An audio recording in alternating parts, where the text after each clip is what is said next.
네, 오늘의 마지막 픽은 이자 장사 순위표입니다. 네 번째 픽과 뗄 수 없는 내용인데요. 자, 미국과 한국을 비롯해 고물가와 싸우고 있는 거의 대부분의 나라가 이자, 금리를 올렸습니다.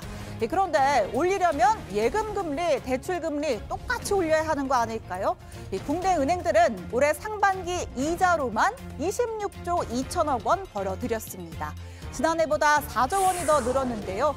자, 왜냐고요? 예금과 대출 금리 차이, 예대차가 큰 만큼 마진도 컸기 때문입니다. 대출 이자는 좀 높아지는 것 같은데 거기에 반해서 예적금 이자는 계속 너무 낮은 것 같아서 계속 돈을 거기다 둬야 되나. 그러니까 서민들은 힘들고 은행들만 호황이었던 거죠. 자, 오늘부터는 은행연합회 홈페이지에서 전국각 은행의 예대차 금리가 공개됩니다.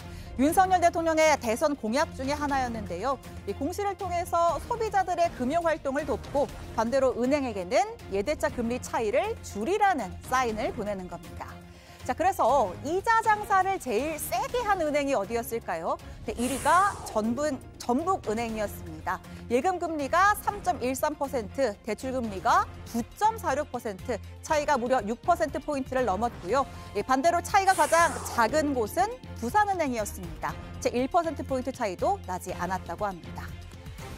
이렇게 금리가 또 크게 오를 거란 전망이 나오고 있는데요. 지금 같은 금리 인상 시기에 은행에서 돈을 빌릴 때 내는 이자는 빨리 오르는 데 비해 돈을 맡길 때 받는 이자는 늦게 오르곤 하지요.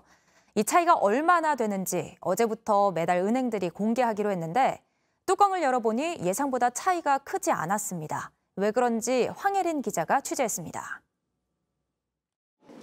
은행의 예금과 대출 금리의 차이를 보여주는 예대금리 차는 소비자 입장에선 불만의 대상이었습니다. 기준금리가 오르면 대출금리는 빠르게 오르는 데 반해 예적금 금리는 더디게 오른다는 지적 때문이었습니다. 예금을 제가 붓고 있는 상황인데 보증금 때문에 대출을 받아야 하는 상황이었잖아요. 받을 수 있는 이자랑 제가 내야 되는 이자랑 그런 부분이 조금 차이가 많이 커가지고 그런 부분이 조금 아쉬웠고. 이러자 정부가 은행들의 예대금리 차를 매달 은행연합회 홈페이지에 공시하기로 했습니다. 5대 시중은행 가운데 이자 장사를 가장 잘한 곳은 가계 예대금리 차가 1.62%포인트인 신한은행입니다. 이어 우리은행, 농협은행, KB국민은행, 하나은행 순서로 1.40%포인트부터 1.04%포인트까지 차이를 보였습니다. 그런데 이마저도 최근 공시를 앞두고 은행들이 앞다퉈 폭을 줄인 결과입니다. 예대마진 1위라는 불명예를 피하기 위해 일부 예금 상품 금리는 올리고 대출 상품 금리는 낮춘 겁니다. 올 초만 해도 은행들의 가계 예대금리 차는 2.26%포인트에 이르렀습니다. 전북은행과 토스뱅크 등 시중은행보다 더 큰 예대금리 차를 보인 은행들은 저신용자를 위한 높은 금리의 대출을 많이 했기 때문이라고 해명했습니다.